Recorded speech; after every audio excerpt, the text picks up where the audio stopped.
আনা ওয়া কাফিলুল ইয়াতীমি কাহাতাইনি ফিল জান্নাহ। হে আমার উম্মত, আমি আর ওই সমস্ত মানুষ যারা এতিমের লালন করে, এতিমের পালন করে, এতিমের খবরগিরি করে, এতিমদের খোরপোশের ব্যবস্থা করে, মাদ্রাসায় এতিমখানার ছেলেদের জন্য কি দে, চাউল দে, এতিম ছেলেদের জন্য তেল দে, এতিম ছেলেদের জন্য গোস্ত দে, এতিম ছেলেদের জন্য আলুর ব্যবস্থা করে, ডালের ব্যবস্থা করে, চালের ব্যবস্থা করে, অথবা মাদ্রাসার সাথে কোনো এটা খাস না, আপনার বাড়ির এলাকায়ও আপনি এই সমস্ত অসহায় যারা এতিম আছে তাদের খবরগিরি করতেছেন।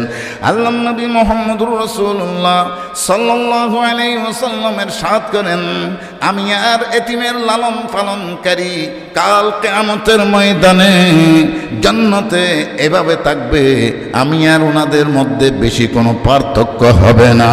সুবহানাল্লাহ।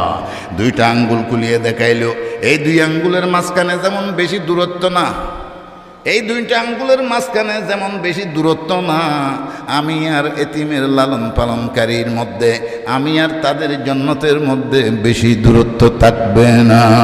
সুবহানাল্লাহ। কোরআনে কারীমের যে আয়াতের টুকরো আমি তেলাওয়াত করেছি তার অর্থ বোঝার জন্য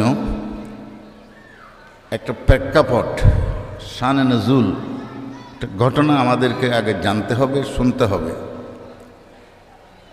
এই আয়াতগুলো কেন নাজিল করা হয়েছে? আমরা সবাই হেকায়েতে সাহাবা, তাবলীগে নিসাবের তালিম করে থাকি, সেখানে ফজাইলে সাদকাতের মধ্যে এই ঘটনাটা বর্ণনা করা হয়েছে। শাইখুল হাদিস আল্লামা জাকারিয়া রহমতুল্লাহি আলাইহি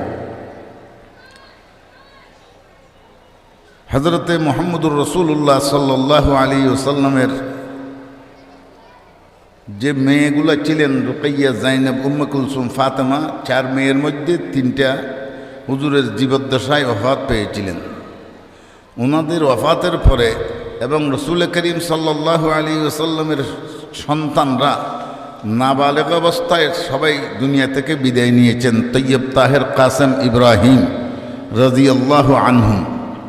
তো সব ছেলে এবং মেয়ে হারানোর পরে হুজুর সাল্লাল্লাহু আলাইহি ওয়াসাল্লামের শুধু এক মেয়ে হযরতে ফাতিমাতুজ জাহরা রাদিয়াল্লাহু তাআলা আনহা বাহায়াত ছিলেন, জীবিত ছিলেন, এবং ওনার 2 সন্তান হযরতে ইমামে হাসান, হযরতে ইমামে হুসাইন রাদিয়াল্লাহু তাআলা আনহুমা, ওনারা 2 জন বেঁচে ছিলেন।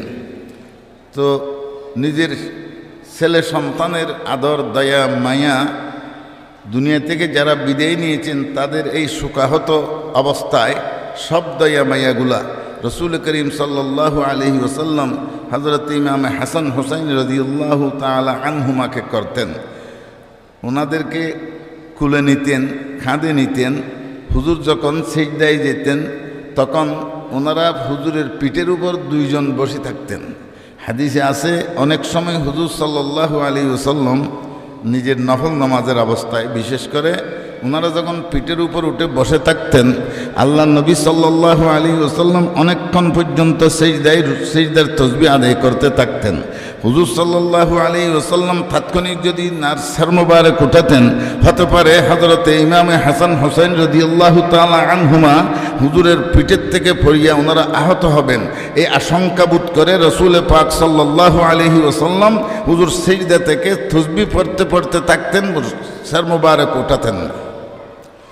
এবং রাসূল পাক সাল্লাল্লাহু আলাইহি ওয়াসাল্লাম বর্ণনা করতেন, قال رسول الله صلى الله عليه وسلم الحسن والحسين ريحانتي الجنة। আল্লাহ নবী মুহাম্মদুর রাসূলুল্লাহ সাল্লাল্লাহু আলাইহি ওয়াসাল্লাম ইরশাদ করেন, কাল কিয়ামতের ময়দানে আল্লাহ রাব্বুল আলামিন আমার 2 হাতে 2টা ফুলের টপ দেবে। আমার এক হাতের ফুলের টপের নাম হবে ইমামে হাসান, আর এক হাতের ফুলের টপের নাম হবে ইমামে হুসাইন। সবাই বলি রাদিয়াল্লাহু তাআলা আনহুমা। অর্থাৎ আমি কাল কিয়ামতের ময়দানে 2টা ফুলের টপ নিয়ে খেলা করব। আমার একটা ফুলের টপ হবে ইমামে হাসান, আর একটা ফুলের টপ হবে ইমামে হুসাইন রাদিয়াল্লাহু তাআলা আনহু। আর হযরতে ফাতেমা রাদিয়াল্লাহু তাআলা আনহা যখন আসতেন হুজুর অত্যন্ত খুশি হতেন। হুজুরের অনেক সময় চাদর মুবারক নিজের মেয়ের জন্য বিছিয়ে দিতেন। হুজুর দাঁড়াইয়া নিজের মেয়েকে বরণ করে নিতেন, কলিজার সাথে মিলিয়ে নিতেন। এই হজরতে ফাতিমাতুজ জাহরা রাদিয়াল্লাহু তাআলা আনহা এক সময় 3টা রোজা মান্নাত করেছেন, মানস করেছেন 3টা রোজা রাখবেন কোনো একটা উদ্দেশ্য নিয়ে। কিন্তু রোজা রাখার জন্য যে সেহরি খেতে হয়, সেই সেহরি খাওয়ার কোনো ইন্তজাম ওনার ছিল না। তো শেষ পর্যন্ত ওনার নিয়ত পুরা করতে সেহরির ইন্তজাম না থাকলেও উনি না খেয়ে উপোস অবস্থায় রোজার নিয়ত করে ফেললেন। দিনের বেলা যখন হলো, একজন লোক, আরবে ওই সময় কোনো ফ্লোর মিল এ সমস্ত কোনো আমাদের মিল কারখানা ছিল না, যেখানে আমরা এখন ধান চুরাই, যেখানে আমরা ময়দা আটা ফিসাই, এই সমস্ত কিছু ছিল না। চাক্কির আটা কিছু, এটা পাথরের মধ্যে পাথরকে খুঁদাইয়া অথবা খাটকে এরকম করে সেগুলাকে ওই আমাদের পুরানা আমলে যেমন ডেকি ছিল, ফল ছিল, হ্যাঁ ডলুন ছিল, এগুলো এখনের ছেলেরা নাম বললেও বুঝবে না ডলুন কি। আবার এদের এখানকার লোক এগুলো খিতেরা, আবার খিতেরা এটা বলবে, এগুলা কি চিনবে না, ডেকি কি চিনবে না হয়তো। তো ওই পুরানা জমানায় ছাক্কি দিয়ে আটা ফিসিয়া সেগুলা পুরোপুরি মিলিং হইতো না, একটু একটু ফাটা ফাটা এরকম থাকি যেত। তো কোনো ব্যক্তি যদি সেগুলি ফিসাইয়া দেয়, মজুরি হিসাবে নির্ধারিত কিছু ছিল। আমাদের দেশে যেমন চাউল ফিসানোর সময় কেজিতে 8 আনা 12 আনা বা 1 টাকা একটা পরিমাণ নির্দিষ্ট একটা কি আছে, মূল্য আছে। ওই সময়ও কেজিতে কি পরিমাণ দেওয়া হবে সেই পরিমাণ একটু নির্দিষ্ট কিছু আটা দিত। হযরত ফাতেমা রাদিয়াল্লাহু তাআলা আনহার বাড়ির সামনে এসে একজন বলল, আমার এই আটাগুলো কি ভিজিয়ে, আমার এই গমগুলো কি ভিজিয়ে দেওয়া যাবে? হযরত ফাতেমা রাদিয়াল্লাহু তাআলা আনহু যেহেতু করে খাওয়ার মতো কিছু নাই, সেগুলি ভিজিয়ে দিলে তাইলে কিছু পাওয়া যাবে, বলে রেখে যান। তো ওনার এই গমগুলো ভিজিয়া যেই পরিমাণ উনি মজুর হিসাবে পাইছে, সেগুলা দিয়ে 3টা রুটি তৈরি করেছেন। বাদে আসর উনি দোয়া এবং ইস্তিগফার, আল্লাহ তাআলার কাছে দোয়া করতেছেন, তসবিহ তাহলিল পড়তেছেন। ওই অবস্থায় কিছুক্ষণ পরে ইফতারের টাইম হবে, ওই রুটিগুলো দিয়ে ইফতার করবে। ওই অবস্থায় একজন লোক এসে আওয়াজ দেয়, হে আল্লাহর বান্দাবান্দিরা, কেহ আছো নাকি? হে আমার বাবা মায়েরা, কেহ আছো নাকি? আমি একজন মিসকিন, আমার প্রাণ ঘর থেকে প্রাণ বের হয়ে যেতে চাই। আজকে 3 দিন ধরে আমি না খেয়ে আছি, যদি সম্ভব হয় আমাকে কিছু দিয়ে আমার প্রাণটা বাঁচানোর চেষ্টা করুন। হযরতে ফাতেমা রাদিয়াল্লাহু তাআলা আনহা শোনার সাথে সাথে ওনার দয়া এসে গেল। ওয়া আম্মাসাইলা ফালা তানহার, আল্লাহু আকবার। সায়েল, যিনি আপনার কাছে কিছু চাইবে, তাকে তুমি ধাক্কা দিও না, তাকে তুমি বিদায় দিও না, না দিয়ে তাকে তুমি কোনো কটু কথা বলিও না, তুমি তাকে ঝিড়কাইও না। হযরতে ফাতেমা রাদিয়াল্লাহু তাআলা আনহা সেই রুটিগুলো আজকে যেই ইফতারের জন্য রেখেছিলেন তৈরি করে, সেগুলা ওই মিসকিনকে সদকা করে দিলেন। সুবহানাল্লাহ। তাহলে না খেয়ে সারাদিন রোজা রেখেছেন, এরপরে তারপরের দিনের জন্য তো কিছু নাই, আবার না খেয়ে উনি রোজার নিয়ত করলেন, অত পানি টানি খেয়ে ইফতার করেছেন। পরের দিন আবার আরেকজন আল্লাহর বান্দা এসে ঠিক ওই অবস্থায় বলে, গমগুলো ফিসি দেওয়া যাবে নাকি? হযরতে ফাতেমা রাদিয়াল্লাহু তাআলা আনহু বললেন, রেখে যান। এগুলো ফিসিয়া যে মজুরি পাওয়া গেছে সেগুলা দিয়ে আবার 3টা রুটি তৈরি করেছেন। যখন আসরের নামাজের পরে উনি তসবিহ তাহলিল পড়তেছেন, মাগরিবের আগে আগে আরেকজন আল্লাহর বান্দা দরজায় এসে উপস্থিত। ডাক দিলেন, আওয়াজ দিলেন, আল্লাহর বান্দাবান্দিরা কেহ আছো নাকি? আমার বাবারা মায়েরা কেহ আছো নাকি? আমি একজন এতিম, আমার বাবার ছায়া আমার মাথার উপর থেকে উঠিয়ে গেছে, আমাকে ভূত বলে ডাকার মতো কেহ নাই। কোনো সন্তান যদি কষ্ট পায়, কোনো সন্তানের যদি কোনো অসুখ হয়, সে যদি অসুস্থ হয়ে যায়, তার বাবা পাশে এসে ওনার মাথার উপর হাত বোলায়, ওনাকে কলিজার সাথে মিশিয়ে নেয়। কি খাবে না খাবে তার কাছে জিজ্ঞাসা করে। এই অবস্থায় আল্লাহু আকবার, সন্তান চিকিৎসা ছাড়াও তার অনেক ভালো লাগে। আমার বাবার আদর থেকে আমি, স্নেহ মায়া মমতা থেকে আমি মাহরুম হয়ে গেছি। আমি খেয়েছি কি খাই নাই আমার কাছে জিজ্ঞাসা করার মতো কেহ নাই। আমি একজন এতিম, না খেয়ে আছি। যদি পারা যায়, সম্ভব হয়, আমার প্রাণ চলে যাওয়ার উপক্রম হয়েছে, তাহলে কিছু দিয়ে আমার প্রাণটা বাঁচানোর চেষ্টা করুন। হযরতে ফাতেমা রাদিয়াল্লাহু তাআলা আনহা চিন্তা করলেন এতিম সম্পর্কে ওনার বাপের কি অবস্থান ছিল, ওনার বাপের কি কার্যক্রম ছিল। রাসূল আকরাম সাল্লাল্লাহু আলাইহি ওয়াসাল্লাম মুতার যুদ্ধে যে সমস্ত সাহাবায়ে কেরামকে প্রেরণ করেছিলেন, ওই সমস্ত সাহাবায়ে কেরামদের মধ্যে আল্লাহু আকবার হযরতে যায়েদ বিন হারেসাকে প্রথম সেনাপতি নিযুক্ত করেছিলেন।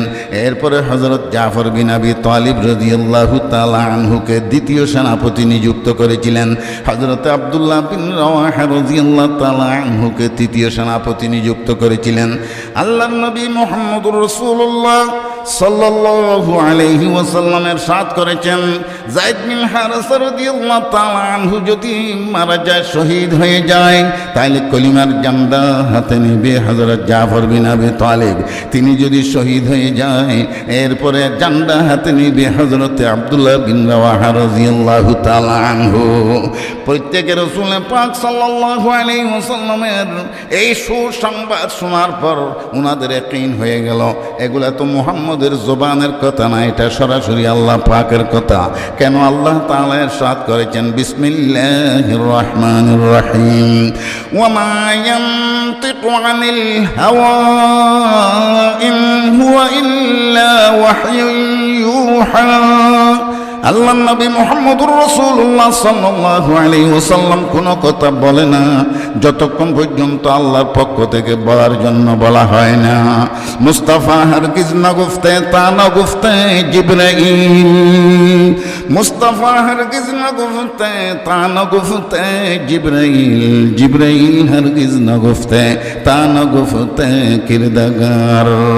হযরতে মুহাম্মদ মুস্তাফা সাল্লাল্লাহু আলাইহি ওয়াসাল্লাম অতক্ষণ পর্যন্ত কোনো কথা বলে না যতক্ষণ পর্যন্ত আল্লাহ তাআলা বলার নির্দেশ দেয় না। আর আল্লাহ তাআলা আল্লাহ জিবরিল আলাইহিস সালাম যতক্ষণ বলার জন্য বলে না, জিবরিল আলাইহিস সালাতু ওয়াস সালাম অতক্ষণ পর্যন্ত কোনো কথা বলে না যতক্ষণ পর্যন্ত আল্লাহ তাআলার পক্ষ থেকে নির্দেশ পাওয়া যায় না। সুবহানাল্লাহ। তাইলে এটা বোঝা গেছে আমরা যুদ্ধের ময়দান থেকে আর কেহ ফেরত আসবো না, যেহেতু মুহাম্মদ সাল্লাল্লাহু আলাইহি ওয়াসাল্লামের পাক জবান থেকে আমাদের নাম নেওয়ার পর শাহাদতের কথা বলা হয়েছে। আমরা আর কেহ ফেরত আসবো না, আমরা শাহাদত বরণ করব। শাহাদতের তমন্না নিয়ে প্রত্যেকে ওনারা যুদ্ধের ময়দানে চলে যাচ্ছেন। আর কেউ কেউ ঘরের দরজায় গিয়ে আসসালামু আলাইকুম আমরা চলে যাচ্ছি। আল্লাহু আকবার, আল্লাহু আকবার। হযরতে জাফর বিন আবি তালিব রাদিয়াল্লাহু তাআলা আনহুর সুন্দরী বিবি, উনি বলতেছেন আপনি কোথায় যাবেন? একটু বাড়ির ভিতর থেকে ঘুরিয়ে যান। হে আমার বিবি, আমি ঘরে যদি যাই, আপনার সুন্দর চেহারা যদি আমি দেখি, হয়তো মুহাম্মদ সাল্লাল্লাহু আলাইহি ওয়াসাল্লামের এই নির্দেশের অমান্যতা হতে পারে, সময় দেরি লাগতে পারে, আল্লাহ নারাজ হবে, আল্লাহর নবীও নারাজ হবে। তোমার সাথে আর এখন দেখা হবে না এই দুনিয়াতে, কাল কিয়ামতের ময়দানে আল্লাহু আকবার আমাদের দেখা হবে, আমাদের দেখা হবে একসাথে জান্নাতের মধ্যে। সুবহানাল্লাহ। এখানে আর দেখা হবে না, চলে গেছে। আব্দুল্লাহ বিন রাওয়াহা রাদিয়াল্লাহু তাআলা আনহু ঘরের ভিতরে ঢুকলেন। বিবি বলেন আপনি যখন যুদ্ধে চলে যাচ্ছেন একটু দোয়া করি। দোয়া করতেছে, আয় আল্লাহ আমার স্বামী আব্দুল্লাহ বিন রাওয়াহা রাদিয়াল্লাহু তাআলা আনহুকে জয়যুক্ত করে সহি সালেম বাড়িতে পৌঁছে দিন। ওই কথা বলার সাথে সাথে উনার তলোয়ারের কাঁদা দিয়া উনার হাতে ধাক্কা দিল। হযরত আব্দুল্লাহ বিন রাওয়াহার স্ত্রী বললেন, হে আমার স্বামী, জীবনে একটা কোনোদিন থাপ্পড় দিলেন না, কোনোদিন একটা আপনি কিছু দিয়ে আমাকে মারলেন না, আজকে যুদ্ধের ময়দানে চলে যাবেন, আমাকে কেন আঘাত করলেন? হযরত আব্দুল্লাহ আব্দুল্লাহ বিন রাওয়াহা রাদিয়াল্লাহু তাআলা আনহু বললেন, হে আমার বিবি, হে আমার স্ত্রী, তোমার দোয়া আল্লাহ পাকের দরবারে কবুল হবে না। তুমি তো আল্লাহ তাআলার মনসার বিরুদ্ধে দোয়া করতেছ। আল্লাহর মনসা এটা না। আল্লাহর মনসা হচ্ছে আমি আব্দুল্লাহ বিন রাওয়াহা যুদ্ধের ময়দানে যাব, সেখানে শাহাদাত বরণ করব। সেই কথা মুহাম্মদুর রাসূলুল্লাহ সাল্লাল্লাহু আলাইহি ওয়াসাল্লামের জুবানে পাক থেকে বের হয়েছে। আমি তো এখানে ফেরত আসবো না, এটা আল্লাহর মনসা না। আমি শাহাদাত বরণ করব, সেটা হলো আল্লাহ পাকের মনসা। সুবহানাল্লাহ। সেই জন্য তোমাকে একটু থম্বি করলাম। শেষ পর্যন্ত যাওয়ার পথে বাচ্চারা পিছনে পিছনে দৌড়ে, আব্বু আমাদের জন্য বস্তু আনার জন্য যাচ্ছেন, আমাদের জন্য নাস্তা আনার জন্য যাচ্ছেন, আমাদের জন্য কাপড় আনার জন্য যাচ্ছেন। ছেলেরা যখন পিছিয়ে পিছিয়ে দৌড়ে, ছেলেদের দিকে তাকায় না। হতে পারে ছেলেদের মায়া মমতা মোহাব্বত রাসূল পাক সাল্লাল্লাহু আলাইহি ওয়াসাল্লামের এই হুকুম এবং নির্দেশের অমান্যতা হতে পারে। ছেলেদের দিকে তাকায় নাই। আল্লাহু আকবার, সব কিছু তরক করে ছেড়ে দিয়ে যুদ্ধের ময়দানে গিয়ে একর পর এক শাহাদাত বরণ করলেন। আল্লাহু আকবার। একটি অন্য বর্ণনা, আমি সেটা বলতে চাচ্ছি না। যুদ্ধ যখন শেষ হয়ে গেল, এই মদিনায় মুনাফারায় যখন মুজাহিদিনরা ফেরত আসলো, প্রত্যেকের ছেলে সন্তানরা একত্রিত হয়েছে। সন্তানরা একত্রিত হয়ে নিজের পিতাকে তালাশ করে করে পিতার সিনার সাথে সিনা লাগাইছে, পিতাকে চুমু দিচ্ছে, পিতা ছেলেকে চুমু দিচ্ছে, একে অপরের আদরের মোহব্বতের বিনিময় হচ্ছে। আল্লাহু আকবার। এই সমস্ত কাণ্ড কারখানা দেখে আব্দুল্লাহ বিন রাওয়াহা রাদিয়াল্লাহু তাআলা আনহুর ছেলে এবং যারা যুদ্ধের ময়দানে শাহাদাত বরণ করেছেন তাদের অনেক ছেলে যারা এতিম হয়ে গেছে, তারা এসে চতুর্পাকে এদিক সেদিক দৌড়িয়ে দৌড়িয়ে দেখে, এদিকে দেখে, উত্তরে দেখে, দক্ষিণে দেখে, পূর্ব দেখে, পশ্চিম দিকে দেখে, আমার পিতা কোথায়, আমার বাবা কোথায়, আমার বাবা কোথায়। এক একটা চেহারার সাথে মিলিয়ে দেখা যায় তার বাবা না, তার বাবা না। শেষ পর্যন্ত জোরে জোরে কান্না করা আরম্ভ করলো, আমার বাবা কোথায়, আমাদেরকে কে কোলে নেবে, আমাদেরকে কে কাঁধে নেবে, আমাদেরকে কে আদর স্নেহ মায়া মমতা দেবে, আমাদেরকে কে চুমু খাবে, আমাদেরকে নিয়ে আমাদেরকে বুকের সাথে কলিজার সাথে মিলে কে আমাদের কলিজাতে টানটা করবে। হাই আমার বাবা কোথায়, আম্মু আমার বাবা কোথায়। রাসূল করিম সাল্লাল্লাহু আলাইহি ওয়াসাল্লাম এই ফরিয়াদ শুনে সাহাবায়ে কেরামদেরকে বললেন, হে আমার সাহাবীরা, এই সমস্ত এতিম সন্তানদেরকে আমার কলিজার সাথে লাগাইয়া দাও, আমার বুকের সাথে মিলাইয়া দাও, আমার কুলে তাদেরকে উঠাইয়া দাও। হযরতে রাসূল আকরাম সাল্লাল্লাহু আলাইহি ওয়াসাল্লামের নির্দেশে ওই সমস্ত এতিম ছেলেদেরকে হুজুরের কাছে যখন আনলেন, ওনাদেরকে কুলে বসাইয়া সিনার সাথে লাগাইয়া তাদের মাথার উপর হাত দিয়া আল্লাহর রাসূল কিয়ামত পর্যন্তের জন্য আমাদেরকে হেদায়েতের বাণী শোনাচ্ছেন, হাদিস বর্ণনা করছেন। আনা ওয়া কাফিলুল ইয়াতীমি কাহাতাইনি ফিল জান্নাহ। হে আমার উম্মত, আমি আর ওই সমস্ত মানুষ যারা এতিমের লালন করে, এতিমের পালন করে, এতিমের খবরগিরি করে, এতিমদের খোরপোশের ব্যবস্থা করে, মাদ্রাসায় এতিমখানার ছেলেদের জন্য কি দে, চাউল দে, এতিম ছেলেদের জন্য তেল দে, এতিম ছেলেদের জন্য গোস্ত দে, এতিম ছেলেদের জন্য আলুর ব্যবস্থা করে, ডালের ব্যবস্থা করে, চালের ব্যবস্থা করে। অথবা মাদ্রাসার সাথে কোনো এটা খাস না, আপনার বাড়ির এলাকায়ও আপনি এই সমস্ত অসহায় যারা এতিম আছে তাদের খবরগিরি করতেছেন। আল্লাহর নবী মুহাম্মদুর রাসূলুল্লাহ সাল্লাল্লাহু আলাইহি ওয়াসাল্লামের সাথ করেন, আমি আর এতিমের লালন পালনকারী কাল কিয়ামতের ময়দানে জান্নাতে এভাবে থাকবে, আমি আর ওনাদের মধ্যে বেশি কোনো পার্থক্য হবে না। সুবহানাল্লাহ। দুইটা আঙ্গুল কুলিয়ে দেখাইলো, এই দুই আঙ্গুলের মাঝখানে যেমন বেশি দূরত্ব না, এই দুইটা আঙ্গুলের মাঝখানে যেমন বেশি দূরত্ব না, আমি আর এতিমের লালন পালনকারীর মধ্যে, আমি আর তাদের জান্নাতের মধ্যে বেশি দূরত্ব থাকবে না। সুবহানাল্লাহ। ভাইয়েরা আমার, রাসূল পাকের কাছাকাছি যদি জান্নাতে যেতে থাকতে চান, রাসূল পাকের পাশাপাশি যদি জান্নাতে যেতে চান, থাকতে চান, তাহলে দুনিয়াতে এতিমের লালন করতে হবে, পালন করতে হবে, এতিমের খবরগিরি করতে হবে। আল্লাহর রাসূল সাল্লাল্লাহু আলাইহি ওয়াসাল্লামের সাথ করেন, হে আমার উম্মত, কোনো একটা এতিম ছেলেকে যদি আপনি মাথার উপর হাত বুলাইয়া দেন, তাকে খাবারও দেন নাই, তাকে কাপড় চোপড়ও দেন নাই, তাকে টাকা পয়সাও দেন নাই, কিছুই দেন নাই, কিছুই দেন নাই, শুধু আপনি আপনার একটু আদর স্নেহ মায়া মমতা তাকে দিয়েছেন তার মাথার উপর হাত বুলাইয়া। আল্লাহর নবী সাল্লাল্লাহু আলাইহি ওয়াসাল্লামের সাথ করেন, উনার মাথায় যে পরিমাণ চুল রয়েছে তার চেয়ে বেশি সওয়াব আল্লাহ পাক সেই পরিমাণ সওয়াব আল্লাহ তাআলা তার আমল নামায় দান করবেন। সুবহানাল্লাহ, আল্লাহু আকবার, আল্লাহু আকবার। ভাইরা আমার, রাসূল করিম সাল্লাল্লাহু আলাইহি ওয়াসাল্লাম তাদেরকে বুকের সাথে মিলাইয়া তাদেরকে নিজের কোলের উপর উঠাইয়া কিয়ামত পর্যন্তের জন্য মাথায় হাত দিয়ে বলে, চুলের পরিমাণ সওয়াব দেওয়া হবে এতিমের লালন পালন কর্তাকে আল্লাহ তাআলা কাল কিয়ামতের ময়দানে রসুল পাকের সাথে জান্নাতে যাওয়ার ব্যবস্থা করবে, কাছাকাছি থাকার ব্যবস্থা করবে। সুবহানাল্লাহ, আল্লাহু আকবার। হযরত ফাতিমাতুজ জাহরা রাদিয়াল্লাহু তাআলা আনহার এইগুলি শব্দ জানা আছে, যেহেতু রসুল পাকের মেয়ে। আল্লাহু আকবার। হ্যাঁ, কেমন মেয়ে এটা? সৈয়দাতু নিসাই আহলিল জান্নাতি ফাতিমা, জান্নাতি মহিলাদের প্রধানমন্ত্রী, জান্নাতি মহিলাদের সরদার ইনি হবেন হযরতে ফাতিমাতুজ জাহরা রাদিয়াল্লাহু তাআলা আনহা। বুলবুলে বাগে মদিনা কুররাতুল আইনে রাসূল, বুলবুলে বাগে মদিনা কুররাতুল আইনে রাসূল, ইয়ানি বিবি ফাতিমা খায়রুন নিসা কে ওয়াসতে। এই হযরতে ফাতিমা রাদিয়াল্লাহু তাআলা আনহা এগুলি শুনে, এগুলি জেনে ওই এতিম ছেলেকে আজকেরগুলি সব দান করিয়ে দিল, সদকা করিয়ে দিল। সুবহানাল্লাহ। তাহলে কালকে উপোস ছিলেন, আজকেও আগামীকালকে আরেকটা রোজা বাকি আছে, সেটাও না খেয়ে, সেহরি না খেয়ে আবার রোজার নিয়ত করলেন। আরেকজন এসে ওই রকম কিছু গম দিয়ে গেল, সেগুলি ফিসিয়ে দিল। 3 দিন 3 রাত পর্যন্ত।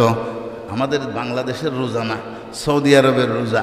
যে সৌদি আরবে গরমকালে যারা আপনারা উমরা করতে গেছেন, হজ করতে গেছেন, সিনার উপরে বরফ দিয়ে করিয়া বসে থাকতে হয়। তখন এসি ছিল না, এয়ার কন্ডিশন ছিল না। আমরা দেখেছি আরফাতের ময়দানে, মেনার ময়দানে এরকম বরফের বড় বড় এরকম হদ্দানিয়া সিনার উপর দিয়া হা হা করতেছে, এরকম গরম।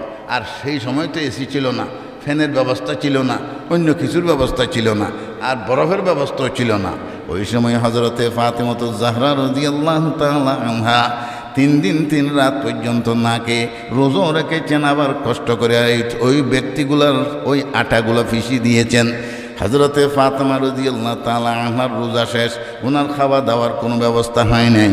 3য় দিন শেষ হওয়ার পর 4র্থ দিন আল্লাহর নবী মুহাম্মদুর রাসূলুল্লাহ সাল্লাল্লাহু আলাইহি ওয়াসাল্লাম দরজায় এসে টুক দিচ্ছেন, দরজায় এসে টুক দিচ্ছেন, আনা মুহাম্মদুর রাসূলুল্লাহ সাল্লাল্লাহু আলাইহি ওয়াসাল্লাম। হে মা ফাতিমা, তুমি আসো নাকি ঘরে? ও মা ফাতিমা, তুমি আসো নাকি ঘরে? এই আওয়াজ শোনার পরে অনেকক্ষণ দেরি হয়ে গেল। আল্লাহর নবী চলে যাওয়ার জন্য যেন প্রস্তুতি গ্রহণ করলেন। ভিতরের থেকে আওয়াজ আসতে লাগলো, আব্বাজান রহমতুল্লিল আলামিন, আমি ফাতিমা আপনার মেয়ে ঘরের ভিতরে আছি। এমরুজে শাহে শাহা মেহমা সুদাস্তে মারা, এমরুজে শাহে শাহা মেহমা সুদাস্তে মারা, জিবরিল বা মালায়েক দরবা সুদাস্তে মারা। আজকে কে আমার ঘর থেকে চলে যাচ্ছে? মুহাম্মদুর রাসূলুল্লাহ সাল্লাল্লাহু আলাইহি ওয়াসাল্লাম দরজায় এসে আওয়াজ দিলেন, হ্যাঁ আব্বাজান রহমতুল্লিল আলামিন, আমি আছি। আল্লাহ নবী মুহাম্মদুর রাসূলুল্লাহ সাল্লাল্লাহু আলাইহি ওয়াসাল্লাম বলেন, মা আমার আওয়াজ শোনার পরে তুমি কেন দরজা খুললা না? হযরত আব্বাজান রহমতুল্লিল আলামিন, আপনার আওয়াজ শোনার পরে আমি যখন উঠতে চাইছি আমার মাথা ঘুরাইয়া আমি পড়ে গেছি। দেখলাম আমার কাপড়গুলিও পর্যাপ্ত না, আপনার কাছে আসার তেমন কোনো ব্যবস্থা আমার হয় নাই। আমার কাপড়গুলো ছিঁড়া ফাটা, সেগুলো একটু সেলাই করে, সেগুলো একটু গিট্টে বিট্টে মেরে একটু আসতে দেরি হয়ে গেল। আই আব্বাজান রহমতুল্লিল আলামিন, তিন দিন তিন রাত পর্যন্ত খাওয়া দাওয়ার কোনো ব্যবস্থা হয় নাই, পেটের সাম পিঠের সামের সাথে লেগে গেছে, সেই জন্য আসতে একটু দেরি হয়েছে, মাফ করবেন। রহমতুল্লিল আলামিন সাল্লাল্লাহু আলাইহি ওয়াসাল্লাম বলেন, মা দিন তিন রাত পর্যন্ত না খেয়ে তুমি ছিলা, কিন্তু তিন দিনের যে আমলগুলা তোমার আছে, 3 দিনের তোমার যে আমলগুলা আছে সেই ব্যাপারে সুসংবাদ দেওয়ার জন্য আমি এসেছি। আমি মুহাম্মদুর রাসূলুল্লাহ সাল্লাল্লাহু আলাইহি ওয়াসাল্লাম আজকে না খেয়ে 7 দিন পর্যন্ত আসি। মা আমার পেটে তুমি পাথরগুলা চেক করে দেখো, আজকে 7 দিন পর্যন্ত আমি না খেয়ে আসি। আল্লাহু আকবার। ফাতেমা রাদিয়াল্লাহু তাআলা আনহাকে বললেন, মা তুমি 3 দিন পর্যন্ত খাও নাই, কোনো আফসোস নাই, কোনো চিন্তা নাই। কিছুক্ষণ পূর্বে হযরতে জিবরিল আলাইহিস সালাতু ওয়াস সালাম এসে মওলার পক্ষ থেকে তুমি ফাতেমাকে সালাম দিয়েছে, সুবহানাল্লাহ। এবং তোমার শানে আল্লাহ রাব্বুল আলামিন কিছু কোরআনে কারীমের আয়াত আল্লাহ তাআলা আরশ আজিম থেকে লৌহে মাহফুজের আয়াত বানাইয়া তোমার ওই 3 দিনের আমলগুলা ধারাবাহিকভাবে আল্লাহ তাআলা কোরআনে কারীমের আয়াত বানাইয়া দিয়েছে, সুবহানাল্লাহ। বিসমিল্লাহির রহমানির রহিম যে আয়াতগুলো তেলাওয়াত করেছি, ويطعمون الطعام على حبه مسكينا। কিছু মানুষ এমন আছে যারা আল্লাহর মুহাব্বতে আল্লাহকে রাজি করার জন্য মিসকিনদের খাওয়ায়, ও ইয়াতীমা এতিমদের খাওয়ায়, আর ওয়াসিরা কয়েদিদেরকে খাওয়ায়। আসামি কয়েদি যারা জেলখানা থেকে বন্দীদেরকে খালাসি পেয়েছে তাদেরকে খাওয়ায়। মা তুমি 3 দিন পর্যন্ত, প্রথম দিন তুমি খাওয়াইছো মিসকিনকে, দ্বিতীয় দিন খাওয়াইছো এতিমকে, তৃতীয় দিন খাওয়াইছো তুমি আসির কয়েদিকে। 3টা একসাথে আল্লাহ তাআলা ধারাবাহিকভাবে, এগুলোকে আমাদের আরবি ভাষায় লফে নশর মুরত্তব বলে। লফে না যারা মাদ্রাসার আসাতাজা এবং আমাদের তালিবে ইলমরা সেগুলো বুঝতেছে, লফে নশর মুরত্তব অর্থাৎ ধারাবাহিকভাবে, যেটা আগে সেটা আগে, যেটা পরে সেটা পরে। প্রথম দিন মিসকিন খাওয়াইছি, কোরআনে কারিমে মিসকিনের কথা আগে আসছে। দ্বিতীয় দিন এতিম খাওয়াইছি, কোরআনে কারিমে এতিমের কথা পরে আসছে। তৃতীয় দিন আসির কয়েদিকে খাওয়াইছি, সেখানে তৃতীয় দিনে ওই আসির কয়েদির তৃতীয় কথায় সেটা আসছে। এটাকে বলে লফে নশর মুরত্তব। আর কোনো কোনো সময় গায়রে মুরত্তব হয়। যাই হোক, এই ধারাবাহিকভাবে আল্লাহ তাআলা কোরআনে কারিমে আয়াত নাজিল করেছে। মা তোমার আফসোসের কি আছে, চিন্তার কি আছে, না খাইলেও সমস্যার কি আছে? আল্লাহু আকবার। কিয়ামত পর্যন্ত যে সমস্ত আল্লাহর বান্দা বান্দিরা আল্লাহর নবীর সাথে জান্নাতে যেতে চান, আল্লাহ হযরত ফাতেমা রাদিয়াল্লাহু তাআলা আনহার মতো সুসংবাদ পেতে চান, তাদেরকেও এতিমের মিসকিনের খবরগিরি করতে হবে, এতিমের খবরগিরি করতে হবে, আসির কয়েদিদের খবরগিরি করতে হবে। জিজ্ঞেস করতে পারেন, হুজুর এই 3টা জিনিস একসাথে কোথায় পাওয়া যায়? আলাদা মিসকিন পাওয়া যায়, আলাদা এতিম পাওয়া যায়, আলাদা কয়েদি পাওয়া যায়, কিন্তু 3টা একসাথে মিলাইয়া কোন জায়গায় পাওয়া যায়? এগুলা পাওয়া যায় মিসবাহুল উলুম মাদ্রাসার এতিমখানায়, এগুলি পাওয়া যায় সুলক বহর মাদ্রাসার এতিমখানায়, সেগুলি পাওয়া যায় মুজাহিরুল উলুম মাদ্রাসার এতিমখানায়, সেগুলি পাওয়া যায় হাটহাজারী মাদ্রাসার এতিমখানায়, ফটিয়া মাদ্রাসার এতিমখানায়, জিরি মাদ্রাসার এতিমখানায়। এখানেও আরও যত মাদ্রাসা আছে, বাবুনগর, নানুপুর, এরকম আরও যত নাজিরহাট থেকে শুরু করে যে সমস্ত বড় বড় মাদ্রাসাগুলো আছে, ছোটো মাদ্রাসা বড় মাদ্রাসা, যেখানে এই এতিমদের খোর ও পোষের ব্যবস্থা রয়েছে, এই 3টা জিনিস সেখানে একসাথে পাওয়া গেছে। কেমনে?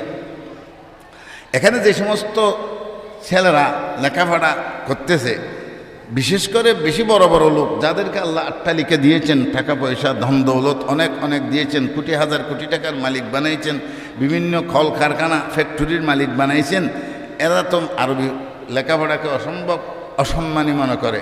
এটা সম্মানহানির একটা জিনিস যে আরবি হরাইলে এটা একটা খুব লজ্জাজনক ব্যাপার। তবে একটু এখন চেঞ্জ হয়ে গেছে, যুগ একটু চেঞ্জ হয়ে গেছে, একটু পরিবর্তন হয়ে গেছে। আগে বেশি মনে করতো, একটা মোল্লা দেখলে চোখ করে রাঙাইয়া দেখতো, এখন এরকম কিছু করে না, আলহামদুলিল্লাহ। এখন সম্মানের চোখে দেখে, একটু পরিস্থিতি একটু বদলে যাচ্ছে। যালিকা ফদলুল্লাহ ইউতিহি মাইয়াশা। আলহামদুলিল্লাহ, দাওয়াত ও তাবলীগের নিসবতে আলেম ওলামাদের এই সমস্ত সম্মেলন, ওয়াজ মাহফিল বুঝানো, এই আস্তে আস্তে আস্তে আস্তে একটু পরিস্থিতি চেঞ্জ হয়ে গেছে।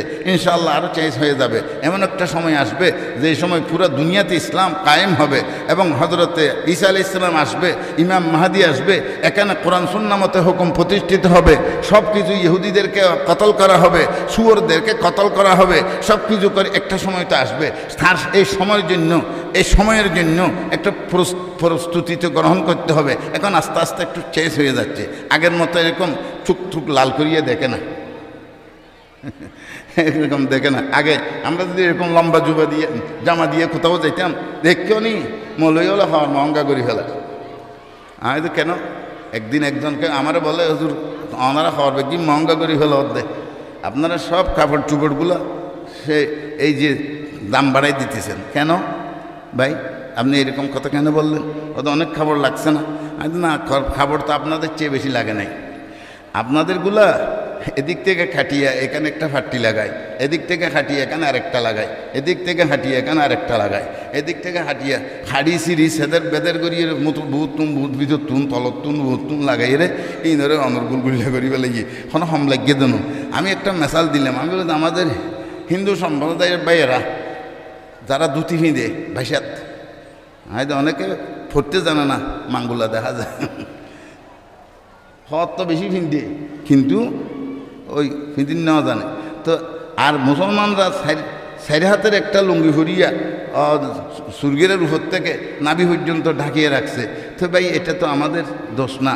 আপনার খাবারগুলি খাটিয়ে চিটিয়া খলিবাকে এইভাবে বানাই দিছেন যে এটাকে এরকম করতে হবে, এটাকে ডিস্কো করতে হবে, এটাকে এরকম করতে হবে, মডেল 10-এর সাথে, মডেল 9-এর সাথে, মডেল 19, মডেল 2000, মডেল 2020। আমি একদিন খাবারের জন্য গেলাম আমার ছোট্ট মেয়ের, যখন আমি বললাম একটা আমাকে দাও খাবার দাও, আমাকে একটা খাবার দিল। আমি তো এগুলো তো ছোটো বাটি খাটো, হয়তো না হুজুর আপনার না কপাল বেশি ভালো, এটা একটা রয়েছে শুধু। আমি তো কী কপাল ভালো, খাবার এটা তো ছোটো, এটা হবে না তো। হুজুর এটার নাম জানেন? আমি না, হয়তো এটার নাম শর্ট কামিজ। শর্ট কামিজ, তাই শর্ট কামিজ মানে যেটা পরলে ফাঁসার উপরে চলে আসে, এটার নাম হইল শর্ট কামিজ। মানে শরীর ঘুরে না, এদিক থেকে টানলে এদিকে চলে যায়, এদিক থেকে টানলে এদিকে চলে যায়। আপনারা দেখেন না আমাদের অনেক মহিলারা এখন খাবার চুবর পরে বেচারিরা, তারা ভাগ্য খারাপ, এখান থেকে এটা বলখাট গঞ্জির মতো এরকম করে দিছে, আবার পিছনের থেকে এরকম করে দিছে, এখানে একটা রশির মতো দিয়া এটা ডোলাইয়া দিছে। তার বাদে ওনার শরীর যেগুলো ঢাকার দরকার একটু ডাকতে পারে না, এগুলো খাবার না ভরিয়ে এমনি থাকলে তো আরও ভালোবেসে। এই সমস্ত এগুলি আলহামদুলিল্লাহ এখন আল্লাহওয়ালাদের সাথে মিশতে মিশতে এগুলো একটু চেঞ্জ হয়ে গেছে, আরও চেঞ্জ হয়ে যাবে ইনশাআল্লাহ। ভাইয়েরা, এই তালেব ইলম একসাথে পাওয়া যাবে তিনখানায়। এখানে যারা আছে তারা মিসকিন, গরিবের ছেলে বেশি, যাদের পিতামাতা তাদের খুরপুর চালাইতে পারে না, তাদের চিকিৎসা চালাইতে পারে না, তাদেরকে কিতাব খরিদ করে দিতে পারে না, অনেকের হয়তো টাকা পয়সা গাড়ি ভাড়া কুলায় না, এরকম ছেলেগুলা এখানে লেখাপড়ার জন্য দিছে। এদেরকে আপনারা জাতীয়ভাবে সমস্ত মুসলিম উম্মাহ সাহায্য সহযোগিতা করে তাদের পড়াশোনার ব্যবস্থা করতেছেন। অনেকে মুহাদ্দিসে জামান হইতেছে, মুফতিয়ে জামান হইতেছে, খতিবে ইসলাম হইতেছে। এই মাদ্রাসার থেকে বের হইয়া তারা কোরআন কারীমের খেদমত করতেছে। এইভাবে কিয়ামত পর্যন্ত এগুলোর ধারাবাহিকতা চালু থাকবে, আর আপনার জন্য সওয়াবের ধারাবাহিকতা চালু থাকবে। আপনার মৃত্যুর পরে কিয়ামত পর্যন্ত আপনার অ্যাকাউন্টে এই সওয়াবগুলো জমা হবে, সেগুলো দিয়ে আপনি জান্নাতে চলে যাবেন আলহামদুলিল্লাহ। এরকম ব্যবস্থা হচ্ছে। এই সমস্ত মিসকিনদেরকে আপনার সহযোগিতা দেওয়ার জন্য এখানে যারা আছে তারা মিসকিন, আবার এতিম, অনেক বেশিরভাগ এতিম, অর্থাৎ বাপ নাই। আর অনেকের বাপ আছে থাকিও নাই, আমরা বলে দিই বাপ থাইও নাই, অর্থাৎ তার পিতা তার কোনো খবরগিরি করতে পারে না, তার ফুরফুস চালাইতে পারে না, তো সে নিজে চলতে পারে না, একে কেমনে চালাইবে? তাহলে থাকিও নাই অথবা মোটেও নাই। তাইলে এই মাদ্রাসায় যারা লেখাপড়া করে বেশিরভাগ মিসকিন, বেশিরভাগ এতিম, আর এরা কয়েদি। কয়েদি মানে জেলখানায় যেমন তারা আবদ্ধ থাকলে বাইরের কোনো কাজ করতে পারে না, মাদ্রাসায় যারা আছে তারাও শেষ রাত্রে, ভাই আমাদের আপনারা যারা টাকা পয়সা দিয়েছেন সেগুলো কি করা হয় কোনোদিন এসে দেখছেন? রাতের 3টা বাজে 2:30 বাজে কোনো আল্লাহর বন্দারা হয়তো দেখছেন কেহ?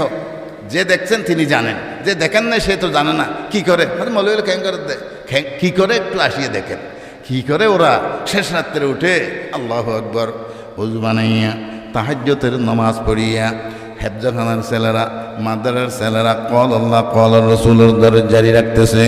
আল্লাহ রাব্বুল আলামিন আখরি আসমানে এসে যখন ডাক মারে, হাল মিন মুস্তাগফিরিন ফাগফির লাহু হাল মিন মুস্তারজিকিন ফারযুকহু হাল মিন মুবতালান ফাউআফিয়াহু আলা কাযা হাত্তা তালাআল ফাজর। কোন গুনাহগার বান্দা বান্দি আছো নাকি আল্লাহর কাছে ক্ষমা প্রার্থনা করতেছো, আমি তোমাকে মাফ করিয়ে দিব? কোনো রিজিক চাইতেছো, এরকম কোনো বান্দা আছো নাকি, আমি তোমার রিজিক ফারাগত করে দিব? কোনো আল্লাহর বান্দা অসুস্থ আছো নাকি, আমি তোমাকে শেফায়ে কামলা আজলা আতা করব? এরকম কোনো মুসিবত যদি থাকো, আল্লাহ তাআলা আখিরি আসমানে এসে ফজর পর্যন্ত ডাক মারতে থাকে। ওই সময় যাদের সাথে মাওলার সাথে বিনিময় হয়, আল্লাহর কিছু বান্দা এমন আছে তাহাজ্জুদের নামাজ পড়ে তারা 12 তাসবিহ আদায় করে আল্লাহু আকবার, কিবলার দিকে মুখ করি আল্লাহু আকবার, আল্লাহর কাছে প্রার্থনা করে আল্লাহুম্মা তাহির কলবি আন গায়রিক, আয় আল্লাহ আপনি ছাড়া যত কিছু আছে সেগুলোর থেকে আমার কলবকে পাক এবং পবিত্র বানাইয়া দিন। ওয়া নাফির কলবি বিনুরি মারিফাতিক, আয় আল্লাহ তাআলা আপনার মারিফতের নূর দিয়া আমার কলবকে রোশন করিয়ে দেন। আল্লাহ কলব সে দুধে মেরে সব গন্দগি, নূর ইরফা সে মুনव्वर কর মেরে ये जिंदगी। 12 তাসবিহ জিকির করে 200 বার লা ইলাহা ইল্লাল্লাহ, মাঝে মাঝে মুহাম্মাদুর রাসূলুল্লাহ, আবার 400 বার ইল্লাল্লাহ ইল্লাল্লাহর জিকির করে, আবার আল্লাহু আল্লাহ 100 বার জিকির করে, এই আবার 100 বার আল্লাহ আল্লাহ আল্লাহ আল্লাহ করে। এগুলো 12 তাসবিহ। এই সমস্ত কাজ এই মাদ্রাসায় করে। হুজুর আমার কোনো কথায় কষ্ট হলে মাফ করিয়ে দিবেন। আসসালামু আলাইকুম ওয়া রাহমাতুল্লাহি ওয়া বারাকাতুহু।